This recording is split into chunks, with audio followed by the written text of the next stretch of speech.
Karibu Wealth and Lucky Rings Tanzania, sehemu pekee unayopata fursa ya kujifunza masuala mbalimbali yanayozihusu pete mbalimbali ama aina tofauti tofauti ambazo zimekuwa na nguvu ya asili ambazo zimekuwa zikitumika kwenye safari ya mafanikio ya watu mbalimbali mashuhuri duniani ambao wamefanikiwa kwenye maeneo tofauti. Tunazungumzia maeneo ya uchumi pamoja na mafanikio kijamii.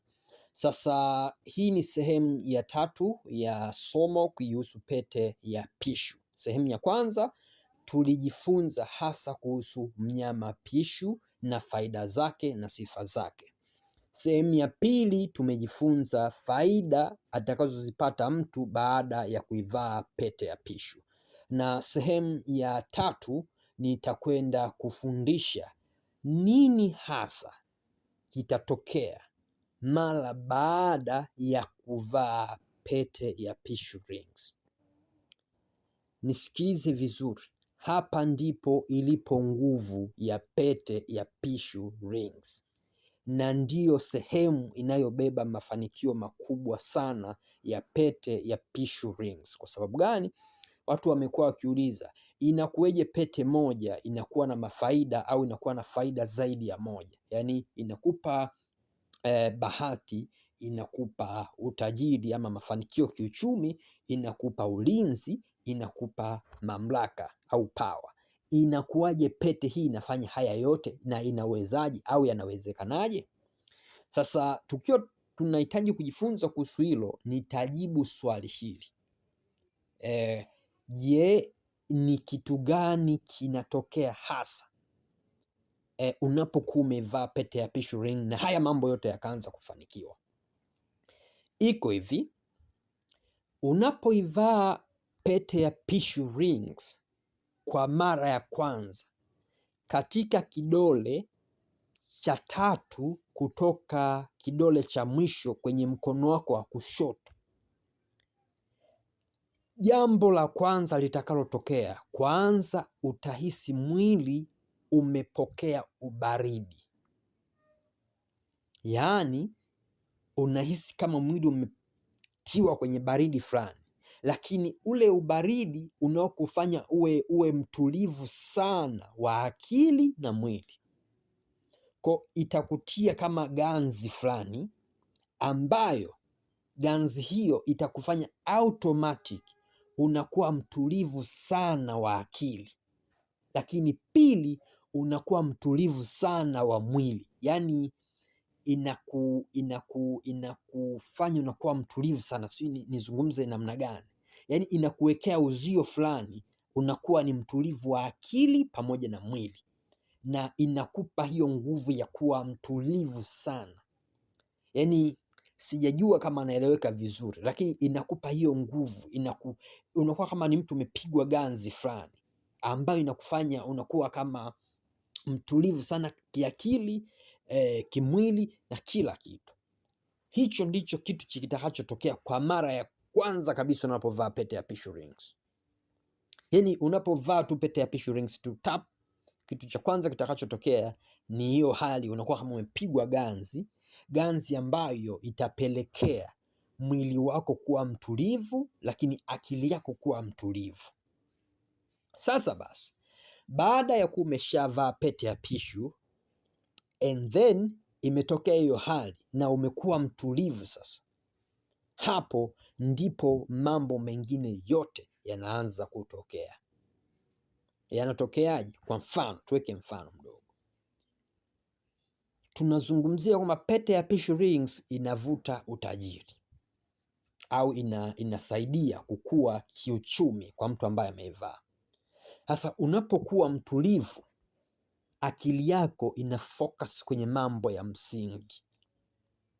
Yaani akili yako inakuwa si ile ya kupelekeshwa na hisia tofauti.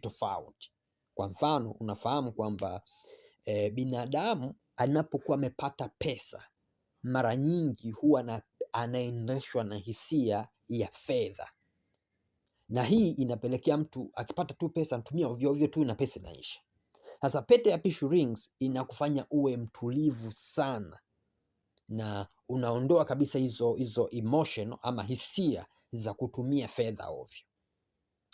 Jambo jingine, pete ya Pishu Rings itakufanya inavyokufanya unakuwa mtulivu, itakupa pia advantage ya kujenga mahusiano na watu wengine, kwa sababu akili yako inakuwa iko na utulivu mkubwa sana. Kwa maana hata wale watu ambao wewe unategemea ushirikiane nao kufanya nao kazi, wanakuwa na uhakika na wewe kwamba tunafanya hili jambo na mtu fulani ni lazima lifanikiwe. Kwa sababu gani? Kwanza ni mtu anayejielewa kulingana na utulivu ambao uko nao. Pili ni mtu ambao umefocus kwenye mipango yako. Pete ya Pishu Rings baada ya kuwa umevaa, huu utulivu ambao tunaozungumza hapa utakusaidia pia pesa iwe inakaa kwako, isiwe inapita. Unafahamu kwamba sio kwamba watu hawafanyi kazi, watu wanafanya kazi. Sio kwamba watu hawapati pesa, watu wanapata pesa. Kwa nini watu wanashindwa kukua kiuchumi? Ni kwa sababu namba moja, watu wengi hawana nidhamu ya fedha. Yani hawana discipline, hawana nidhamu ya fedha. Sasa basi, pete ya Pishu Rings inakupa huo utulivu, unakuwa calm, and then unakuwa na nidhamu automatic ya kuweza kuitawala fedha. Kama ambavyo tumesema pale mwanzoni, inakupa power. Kwa hiyo wewe ndio unakuwa unaitawala fedha, kwa sababu ile utulivu unakufanya uwe ni mtu mwenye nguvu na vitu vingine, and then unakuwa na uwezo kutawala fedha. Na kwa hivyo hautafanya mambo kwa mihemko, ili utafanya mambo kwa fact kwamba okay, hili jambo ni muhimu, ngoja nilifanye. Sasa unatoa fedha yako, hili jambo ni muhimu. Tofauti na ile umepata fedha mara hiki, pesa imeisha, unakuja kukumbuka mipango yako wakati muda umeenda. Wakati mwingine pia mwanzoni mwa mwaka, tuweke mfano mwingine huu hapa. Mfano mwa mwaka unavyoanza, kila binadamu anakuwa na malengo. Anategemea kwamba nitafanya kazi, nitafanyaje, nitaingiza pesa, and then nitafanyaje, nitafanya jambo fulani kwenye malengo ambayo amejiwekea. Lakini kadri anavyozidi kwenda, anajikuta hii si mwezi wa kwanza, mwezi wa pili, mwezi wa tatu, nafika mwezi wa 4 ameshapoteza hata lile lengo, any goals alilokuwa amejiwekea, malengo alilokuwa amejiwekea ameshapoteza. Yani ameshavurugwa kabisa, amepoteza, hana utulivu na nini, mambo yanakuwa shagala bagala. Na mwisho wa siku kinachokuja kutokea ni nini? Unakuta alipanga kufanya jambo A, lakini mwisho wa siku anakuja kumaliza mwaka hajafanya hilo jambo, na amefanya mambo tofauti kabisa na yale alikuwa anafanyaje, amekusudia kuyafanya. Kwa sababu gani? Kwa sababu anakuwa anakosa utulivu. Sasa pete ya Pishu Rings inakuja na utulivu utakao kusaidia kwenye kila eneo la maisha yako. Tukizungumzia kazi, unakuwa mtulivu, una focus kwenye mipango yako ya kazi. Tukizungumzia biashara, unakuwa mtulivu, una focus kwenye mipango yako ya biashara. Tukizungumzia ajira, unakuwa mtulivu, una focus kwenye masuala yako ya kazi. Everything unachokifanya wewe unakuwa ni mtulivu na focus. Na hii ni jambo ambalo huwa halisubiri, yani ni pale unapoweka tu pete yako kwenye kidole inakupa hiyo energy ambayo automatic ndio inafanya, na hiyo ndio nguvu inayopelekea haya mambo yote kuweza kufanikiwa. Sasa mimi kwangu binafsi ukiniuliza yanafanikiwaje, nafikiri nitaandaa video zingine mbele. Nafikiri itakuwa either ni somo namba 3 au nambari 4, ili uweze itakuwa ni somo namba 4 ili uweze kujifunza zaidi kwamba ni nini hasa, kwa nini inatokea hivyo. Sasa kwa nini inatokea hivyo? Ukumbuke somo sehemu ya kwanza tulisema Pishu ni mnyama mwenye nguvu. Kwa ile nguvu ambayo yuko nayo mnyama Pishu, unapoivaa unakuwa umeivaa wewe, na zile sifa zote alizonazo mnyama Pishu zinakuwa kwako. Kwa maana unakuwa mtulivu, una focus kwenye malengo yako. Bwana, mimi lengo langu kwa mwezi ni kupata milioni. Kwa hiyo una focus kwenye malengo yako. Mimi lengo langu kwa mwaka ni kufanya hiki. Una focus kwenye mipango yako. Lakini vile vile pete ya Pishu, mara baada ya kupata hiyo nguvu sasa ya pete ya Pishu, automatic kwenye maeneo yote, tunazungumzia fedha, tunazungumzia mahusiano, tunazungumzia watu, tunazungumzia biashara, tunazungumzia vitu vyote vinakuwa viko vizuri kabisa. Lakini nguvu hii pia hii nguvu ambayo inakuja na jambo lingine kubwa sana, kujiamini. Yaani wewe unakuwa ni mtu ambaye uko comfortable sana na unajiamini kwa kiwango ambacho sio cha kawaida kabisa kabisa. Let's say uko dukani unafanya biashara, unakuwa ni mtu unayejiamini, uko normal. Yaani sio ile kujiamini kufikia level ya kuwa kama unadharau, ili unakuwa ni mtu ambaye una focus na unajiamini, uko vizuri, very smart, na unakuwa unafanya kazi kwa utulivu ambao ni mzuri sana. Sasa utajiuliza swali kwamba je, huu utulivu nitakaoupata, hii nguvu nitakaoipata baada ya kuivaa hii pete, je, itaendelea kufanya kazi hata nikitoa hii pete au itakuwepo nikivaa pete? Haya ni maswali ambayo tutakwenda kuyajibu huku mbele ya video kwamba je, hii nguvu unayoipata, je, itakuwepo baada ya kuitoa pete ya Pishu Rings au itaondoka? Ni maswali ambayo tutayajibu vizuri sana kwenye video zinazofuata, lakini kitu cha kwanza na muhimu zaidi unahitaji kufahamu kwamba hicho ndicho kitakachotokea, na hiyo ndio source, ndio nguvu inayopelekea hayo mambo mengine yote yaweze kufanikiwa. Uwe na bahati, uwe na utajiri, kwa sababu unakuwa ni mtulivu, umefocus kwenye mipango yako. Yani hakuna kitu ambacho kinaweza kukupoteza, yani kakupotezea direction. Vinginevyo umeamua ni tabia zako za asili. Kwa mfano, nina wadau wangu ambao ni watu wa pombe kidogo. Kwa mfano, wadau wetu kutoka kule Kilimanjaro, wadau wetu wa kutoka kule Arusha, wengi sana kwambia, mimi ni mlevi sana wa pombe, vipi hii haitaleta madhara? Unaona? Mwingine anakuambia bwana, mimi ni mtu napenda sana kina mama, vipi haitaleta madhara? Of course, kwa sababu mwisho wa siku maisha tunatakiwa tuishi. Kwa kila mtu ana interest kwenye kitu gani, hatuwezi kumpangia kwamba bwana kitu sifanya. Mtu anatakiwa aishi maisha, kwa sababu mwisho wa siku kila binadamu ana kusudi. Kama kile unachokifanya ndicho kinachokamilisha kusudi lako la maisha hapa duniani, kifanye. Kama unakunywa pombe, kunywa, ndio maisha yenyewe, ingawa usizidishe, sio kuleta madhara, sio kupiga watu, sio kufanya hivi, utafanya hivi. Kunywa kwa kiwango ambacho kinakuwezesha kuimarisha mahusiano na watu wengine. Hii ni sehemu ya 3. Pete ya Pishu Ring unapoivaa, ni nini hasa kinatokea hadi ya mambo mengine yote yanatokea? Tunazungumzia kuwa na bahati, kuwa na utajiri, kuwa na ulinzi na vitu vingine.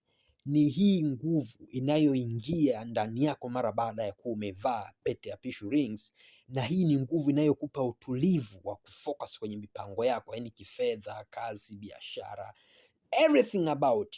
Unakuwa ni mtulivu, unafocus kwenye mipango yako. Yani ni mara chache sana kutokea akili yako ikatempa, yani ikavurugwa afu, lakini baadaye utarudi unakuwa cool, una focus, unatizama mipango yako na vitu vingine vinakuwa vinaenda sawa. Kitu kinachofanya watu wasifanikiwe ni hiyo hali ya kukosa utulivu. That's why kwa wale watu ambao wanafanya kazi na watalii mara kwa mara, mnaweza mkakubaliana na mimi kwamba wazungu wengi sana kila mwisho wa mwaka huwa wanakuwa na mwezi mmoja mapumziko kwa ajili ya kupata utulivu utakaowawezesha kurudi na nguvu mpya kwenye majukumu yao ya kazi. Kwa huu ni muda ambao mtu anapata fursa ya kutafakari mambo vizuri na nini, lakini mwisho wa siku anavyorudi tena kazini anarudi akiwa ni mtulivu. Lakini pete ya Pishu Ring sasa inakupa hivyo vitu vyote, unakuwa vizuri kabisa, una focus, unatulia, unakuwa na nguvu, unakuwa na energy. Yaani hiyo pete inakuja na hiyo nguvu ambayo itakufanya uwe vizuri sana. Na kama una swali ama kuna mahali hujaelewa kuhusu somo, basi uliza maswali, usisite, uliza. Na kama unaona ni shida kuuliza, nenda YouTube, angalia video, ama nenda Google, andika search about Pishu Rings, watakuletea makala nyingi sana pale, utasoma, utajifunza everything about Pishu, utajifunza. Na kumbuka kwamba tumebakiwa na pete chache, na kama tumebakiwa na pete chache, basi jitahidi sana uweze kupata pete ili kuhakikisha inakuwezesha kwenye harakati zako, kwenye mipango yako na vitu vingine, kwa sababu maswali ni mengi na huko mbele tutakuja kuelezea pete ya Pishu Ring inafanyaje kazi. Hayo ni mambo ambayo tutakwenda kuyajadili kwenye episode zinazofuata. Karibu sana, na tutaenda kwa huo mfumo wa kujibu maswali swali kwa swali, swali kwa swali, swali kwa swali, and then tutajibu maswali yote, and then tutakuwa tumejifunza kabisa. Karibuni sana.